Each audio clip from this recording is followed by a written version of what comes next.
Hello there. Today we are going to make some deviled eggs. I think that my method is easy and pretty foolproof, and my husband thinks they're delicious. So do I. These are the things you're going to need. You're going to need a pot of boiling water. Well, that isn't boiled yet, but we'll get to that. You're going to need some eggs, however many eggs you want to end up with. If you want to make a dozen deviled eggs, then you need at least 6 eggs. Sometimes I throw an extra one in there just in case something goes wrong. If you need to make 2 dozen, then you need, that would be 24. You need 48 eggs. So if you're doing it for a party or just for a snack around the house, either way, just plan ahead. You need a bigger pot if you're doing more. I am today doing about a dozen. I did throw an extra egg or 2 in there because, like I said, my husband loves them. And we're going to need eggs, some salt, pepper, paprika. I like Hungarian style paprika. It has a more robust flavor than the Spanish style. And it's a darker red. If you don't know what you're getting, this is a darker, almost looks like chili powder red, which I like better. You don't need pickles, but you do need pickle juice. And yellow mustard, Miracle Whip, or mayonnaise. It's all on your preference. Sometimes I use half and half because that's the way I like it. But my husband's a Miracle Whip fan, so I cook to please. And you'll need a colander and a presentation plate. I do have a deviled egg plate, but it's stored away because I'm under construction and half my dishes are stored away. So I'm just grabbed one out of the china cabinet. And first thing we're going to do is boil our eggs. So I put them on high to medium high. I can start it on high just to get the water hot fast. And I turn it down. Once it gets to the good boil, I turn it down. Now, I like to add salt to my eggs. And the reason we do this is because it's going to boil faster. I don't measure. I just cover it with probably, I don't know, that was probably 2 tablespoons or better. Salt water boils faster than plain water. So that's one reason. Some people believe the salt will help peel the eggs more consistently, where they won't stick, the shells won't stick, and they're easier to boil. But I'm not sure what that solution is. But mine, I think it's just a hit or miss. Sometimes they stick to the egg, sometimes they come off easy. But I'll show you what I do anyway, and you can figure that out for yourself. So once these get boiling, I will be back. Okay, it looks like our eggs are starting to boil. Got some good bubbles coming up, and that's what you want. You don't want little bubbles, you want it in a real boil. And at this point is when I put them on 8 minutes.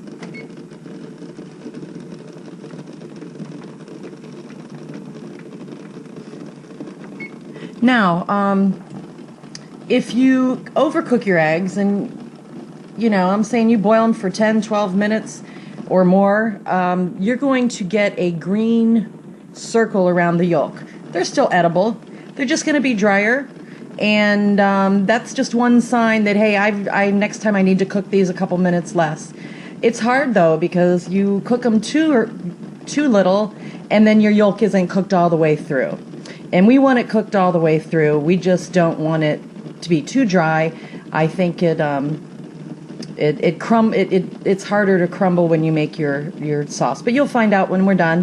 When the timer goes off, we'll be back. I'm just going to let those boil. I'm actually going to turn it down just a notch, and they will continue to boil. If you notice, I didn't have to fill the pot all the way up with water. You can if you want. I just make sure it's about an inch or so above the eggs, and that's plenty of water.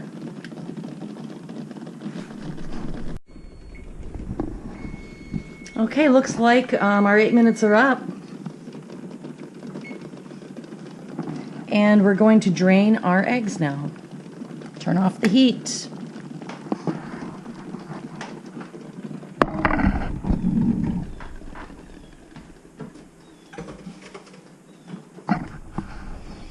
Okay, I usually just add cold water That way when I drain it, I don't splash myself with boiling water.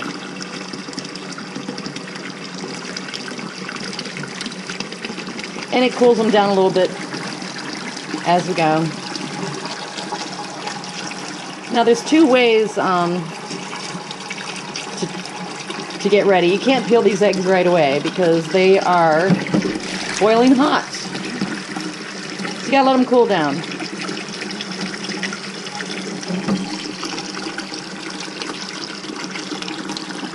So that's what I'm doing.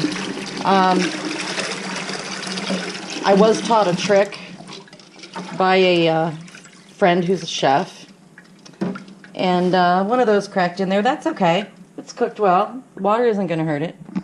But a friend of mine who is a chef taught me a trick to chill the eggs quick, if I got to make them quick. And that is to douse them with ice.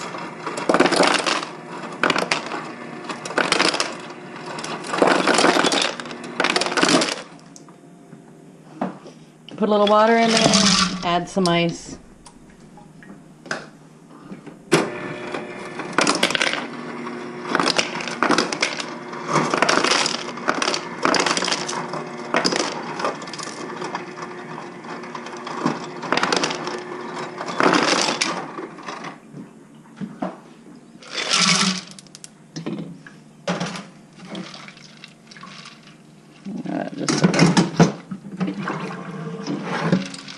And then I just let them sit here. Give them about 10 minutes and they're going to be cold. And they're going to be ready to peel. So there's several ways. If I wanted to make these tomorrow, I could have just let them sit in cold water and put them in the fridge and done these tomorrow. Say I was prepping a day ahead for a party. But I'm going to do them today. So I'm going to let them sit there. Now also, a trick when you do decide to put them in the refrigerator. Let me set this down here.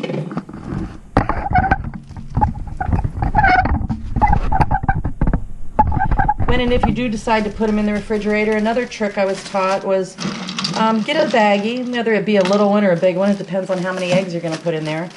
But I'm going to save 2 of these because I like egg on my salad, and I'm going to have some salads in a day or 2. So what I'm going to do is I'm just going to throw a few drops of water in there. And there's a reason for that. When you do crack the eggs, if you're new at this, you may not know it, but if you're an old pro at egg cracking, peeling, you know that there is this thin little membrane under the shell, and that membrane sometimes sticks. That's what makes it a frustrating job, because as it sticks, sometimes you peel off part of the egg and they're just not as pretty. But my chef friend also told me that the reason when you refrigerate your eggs that they become difficult is because they're dehydrated. And if you keep just a little bit of water in this baggie, it's going to keep the shell wet and moist. And when you go to peel it, it's going to be really easy to peel. We'll find out, right? Because I'll show you that later too. Okay, it's been about 10 minutes, so I'm going to drain off all this ice and water.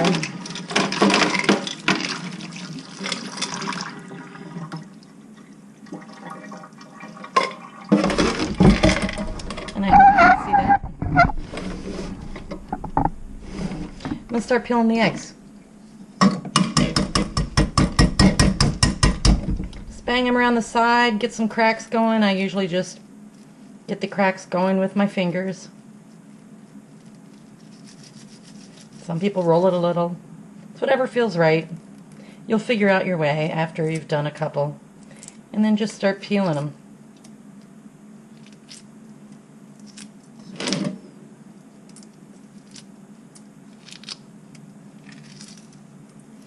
Sometimes they come off really nice and easy. This one's coming pretty good. I give them a little rinse. Because it's got little tiny eggshells. So I give them a little rinse. And then I've got a colander here that I'm going to let them dry in. I'm just going to do a couple for you. I'm not going to waste your time on all of them. once you see how to do a couple. You just find a piece that's popping up, grab a hold of it, and the rest will come. And these are coming off really nice. So I was lucky today that they didn't stick. Doesn't mean you won't get one that sticks.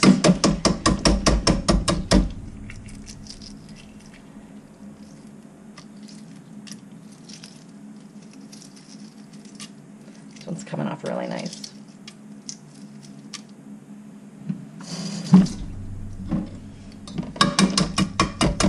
Ooh, I think I might have broke this one. It feels like I may have hit it a little too hard. We'll see when we peel it off. And that's okay if you break it. You can still use it. Or I could swap it out for one of those I have in the fridge. Yeah, that came off pretty nice, not broken. Okay. Okay, I'm all done. Oops. I'm going to go throw these shells in the trash.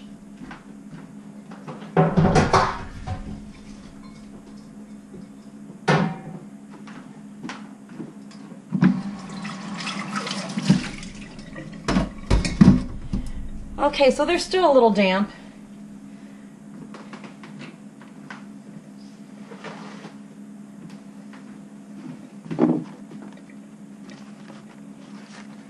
But I went and got a paper towel. And I'm just going to lift them up here to dry a little. Sorry for the camera. Moving a little too quick. I've got to get used to this video making. One thing we will need that I didn't pull out, totally forgot, is we're going to need a bowl to mix the inside with. The inside of the eggs. And actually, I'm going to use, it's going to be a small amount because I'm only making 6. But so you're going to need a small bowl. And I like it to be tall because when you whip them, then I'm using in my plastic mixing cup. I have a glass bowl, but I thought, well, I'll just use this today. When you mix them, they're going to sort of splatter. So you want to be able to keep them in the bowl. If I used a squatty bowl, they would be splattering out. So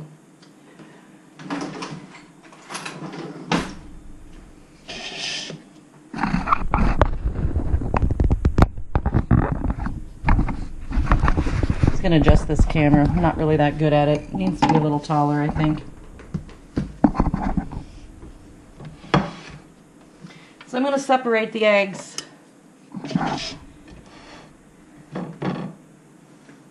and get ready to prepare this. So I'm just going to cut it long ways. I got a little sharp little paring knife that's about as big as the egg. I'm just cutting it down the middle.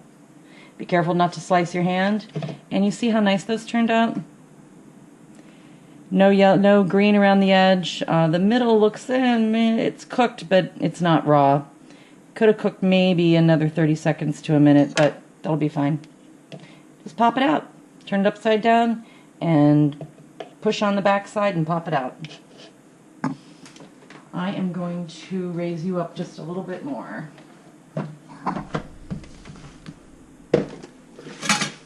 Let's see if that works better.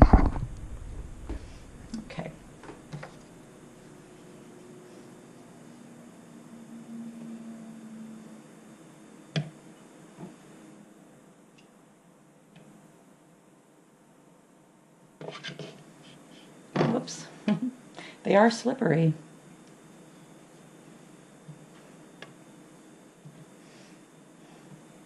My friend, the chef, he's an ex-Marine, would always tell me there's 120 ways to cook an egg. He went to culinary school. I learned a lot of nice things from him. He was a real character. He's still he is. He's still around. He just moved to the West Coast, so I don't see him anymore. Okay. So there we go. Like I said, there's just 2 of us, so I don't make a whole lot. This is what you're going to end up with. So you have to realize that all of that has to go back in those eggs. And we like a little extra, build it up a little bit. So We're going to start with salt and pepper. I don't have to use this. I could use my salt shaker because I don't use a ton. But then that doesn't help you very much.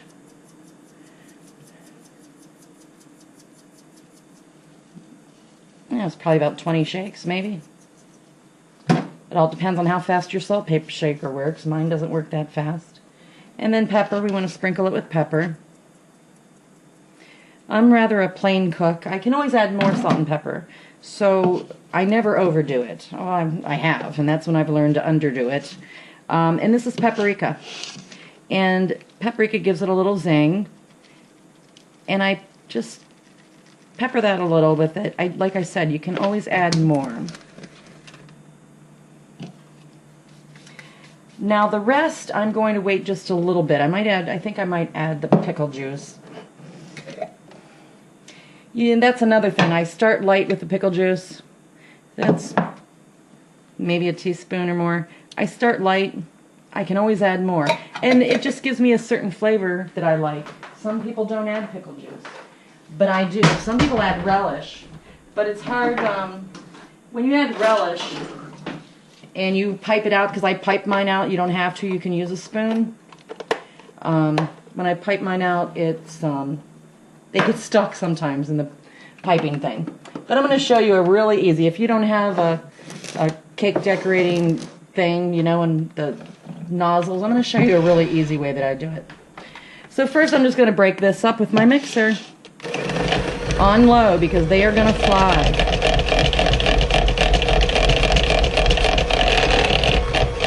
If you don't have a handheld mixer, you can do this in a big mixer. It's I just find it easier in a shallow dish. I mean a narrow one with a narrow circumference with a high sides, because they do fly. And I still got a lot of lumps, if you can see. And I want to get rid of those lumps. So that's just a matter of time. Just whip them a little more, get the lumps out, move it around.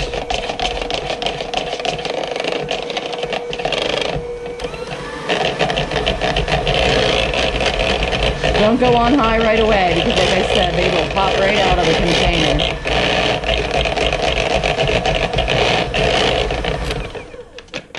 And what you basically get are a bunch of crumbles. You see this? Looks like they're just crumbled up in there.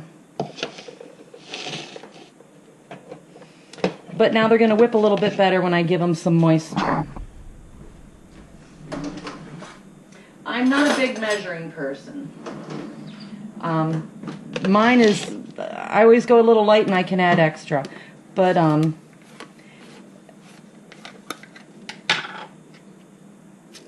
I add some, whip it up, add some, whip it up until it looks like the right consistency to me. Because I don't know if you're using small eggs, medium eggs, extra large or jumbo eggs. And that's going to, you know, so it's going to change according to what size eggs you use. I'm going to start with about 2 tablespoons of Miracle Whip. And the mustard, I don't put a lot in there, but it does add a certain flavor. So I'm going to just maybe not even a teaspoon. Well, so we can always add more, right?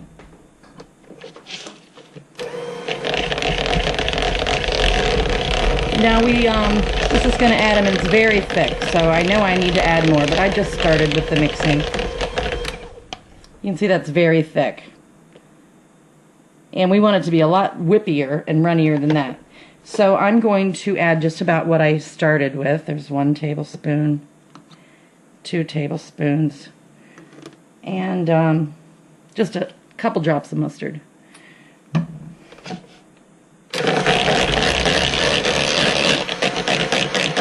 And some people like a more mayonnaise-y,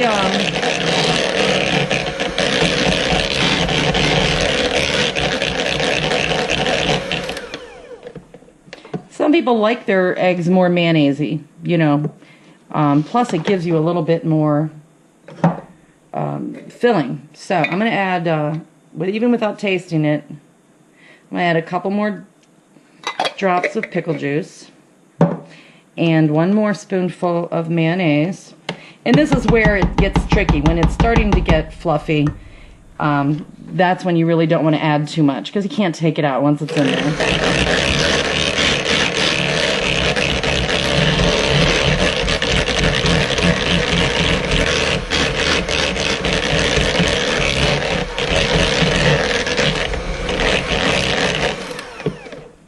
Okay, so it is, look, it's not sticking as much, it's a little bit whippier. And the true test is the taste test. They're starting to fall a little off the beater.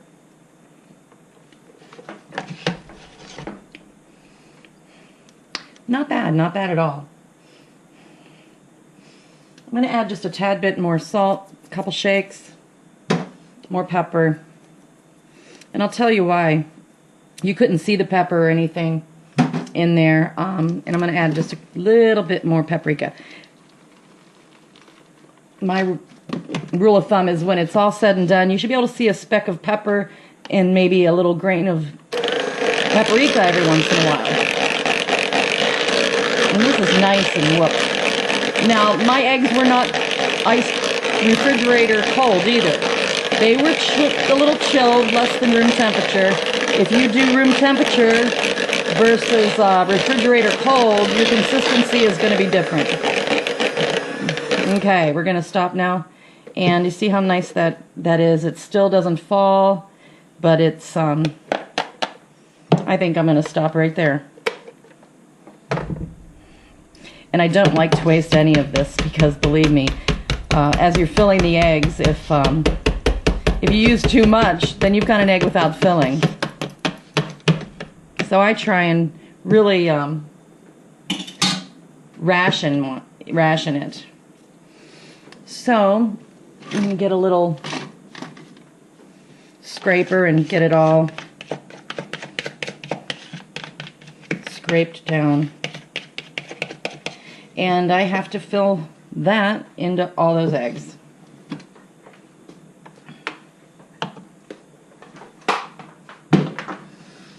Now, I have a trick. There's two ways to do this. You can use a cake, one of those Wilton plastic things you decorate a cake with. I'm not really sure. Okay, a bag, an icing bag. Something left a mess there. Or you can put them in with a spoon. So I'm going to show you the difference.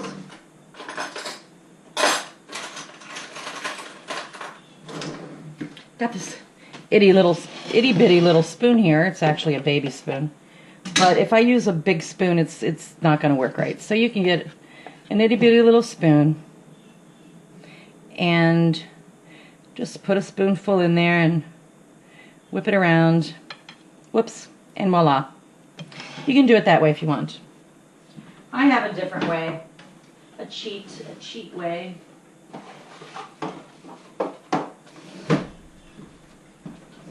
And it works for me, and it doesn't leave me with a big mess. But I get a Ziploc baggie.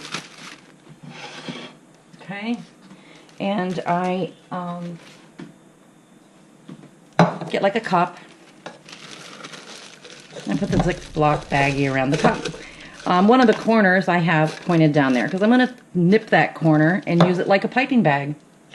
And that way I don't have to dirty my piping bag and wash it. I can just throw this away when I'm done. I don't put a tip on it to give it fancy, but make it look fancy, but you could if you wanted to. And then I just put that in there. Sorry if my elbow is in the way. You do get a little waste this way, but you're going to get a waste with your piping bag.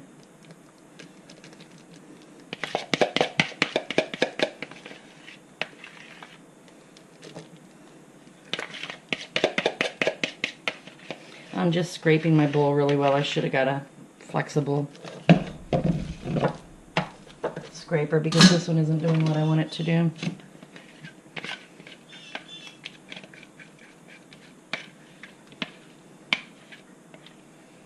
See? Hardly any waste. And I got every bit I could out of that little bowl. Okay, now, if you do this and you tap, sorry for the noise, tap it on the table, gravity will pull that I am holding the edge of that or the whole thing will go into the cup. Gravity has pulled that all down into the corner.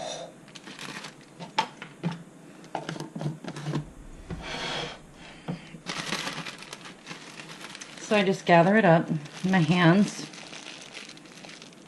give it a little twist, keep it down there, and you can see the edge, the bottom. I'm just going to nip that off.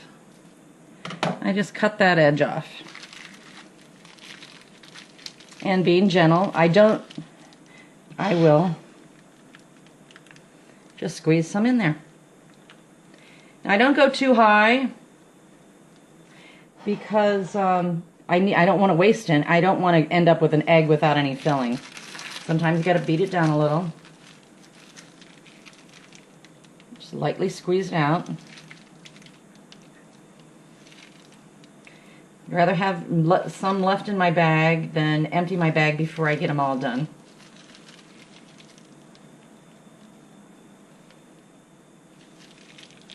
And I did good because I still have a little left. So then I look at some and I say, oh boy, this one could use a little tad bit more, or I just evenly distribute it amongst what's left. Mine aren't that pretty. I could have made them prettier, but this is just giving you a rough idea, and I'm afraid my elbow is covering the... I'm going to add a little to this one now to make it look like the rest. Okay. And then that goes in the trash.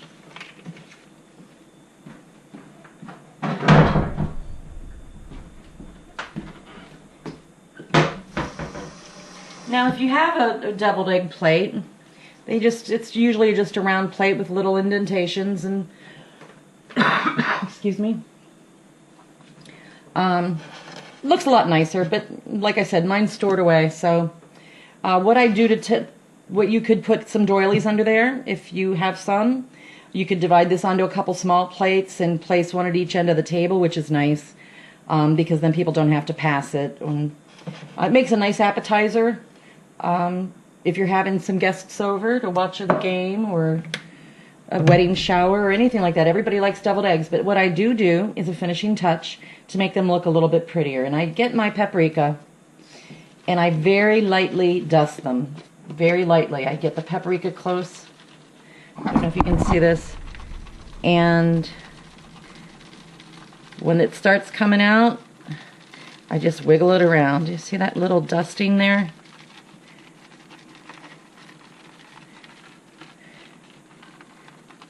Just a little dusting. You don't want to put too much on. One has a little bit too much, but it does add to the look. And if you want to get really fancy, you could cut up little itty bitty squares of, I mean tiny, like the size of a little bead of celery or carrots, and just put them in the center. Adds a little extra color. You could place some lettuce leaf underneath them, which I would do if I was having like a formal party, or if I wasn't using my egg plate. Like today, you could put some lettuce leaf underneath there and just present them a lot nicer. Anyways, those are deviled eggs. My recipe. They're very tasty, and I hope that you enjoy them.